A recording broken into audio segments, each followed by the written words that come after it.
Thank you, Mr. Chairman. Thank you, Mr. Chairman. Ms. Morris, isn't it true that your October 2020 Hunter Biden laptop from hell story has proven to be 100% factually accurate? I was 27 when I published that story. It better have been. Isn't it true that the FBI obtained Hunter Biden's laptop a full 10 months before your story broke? That's correct, according to the subpoena that I published.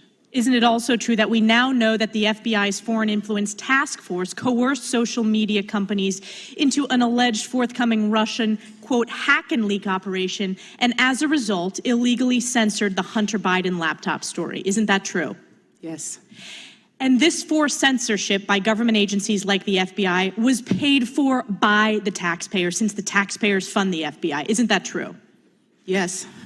And Hunter Biden's laptop from hell, it has everything. It's a hellhole and cesspool of corruption and criminal conduct. It has hard drugs, prostitution, pornography, money laundering. It has Biden family shell companies, communist Chinese, corrupt foreign government deals for tens of millions of dollars in exchange for access to the Biden family. The Hunter Biden laptop from hell has all of this, correct? Yeah. And the American people are smart. They know that this was not a hack and dump. This was illegal government censorship to protect and prop up Joe Biden on the eve of the 2020 election. And according to polling, of people who were now made aware of the Hunter Biden laptop story, 53% would have changed their vote, including 61% of Democrats. So do you agree that the censorship of the Hunter Biden laptop story was determinative in the 2020 election, Ms. Morris? Yeah, there are various polls that say that that there would have been a change in the outcome of the election, and obviously it's immediately relevant to a decision on who to vote for, so obviously. And do you believe that this government censorship was election interference? Yes, any censorship of speech prevents your ability to think clearly. Yes, of course, yes. And Mr. Kennedy, I want to turn to you. You've heard me lay out this example of egregious and illegal government censorship. You have been censored yourself. Do you believe that government censorship is a form of election interference?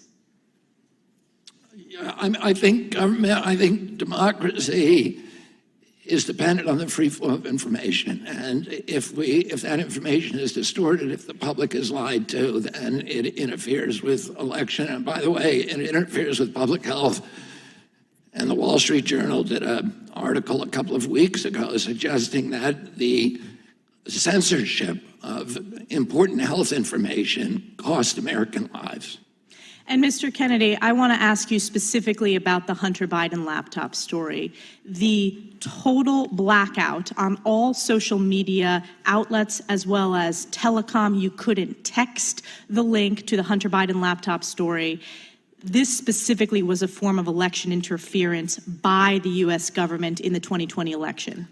I don't know enough about it. I know that there was censorship on that story and other stories that, presumably could have changed people's minds about the election. And we know the polling demonstrates that now. People have said they would have changed their vote had they been made aware of the Hunter Biden laptop story. Isn't that correct? I am not aware of that, but I'm not surprised. Mr. Sauer, I want to turn to you. I want your reflection on this form of government censorship, specifically in the 2020 election, as a form of election interference, and what I believe is some of the, most egregious political scandals that, I will live through in my lifetime. Mr. Sauer, what are your reflections? I strongly agree with your characterization of that form of censorship as election interference. The evidence in our case strongly supports that. It strongly supports, and actually we have judicial findings now, that the suppression of the Hunter Biden laptop story was done at the instigation of federal officials in the FBI at a very high level of that organization. It was an orchestrated campaign of deception that was anticipatory, it was planned in advance, and it was is, I think, consummated with the testimony that I hadn't seen before that's been put up today from Ms. Demlow, characterizing how, at the very end, the FBI then clammed up at the last minute after spending months of seeding the record in these endless, ceaseless meetings with social media platforms about there's a hack and dump coming, it's going to involve Hunter Biden. Then when it actually came, they said, well, no comment. Our judge focused on that particular issue as kind of the coup de grace in this form of election interference. Thank you. My time's expired. Mr. Chairman, a point of order.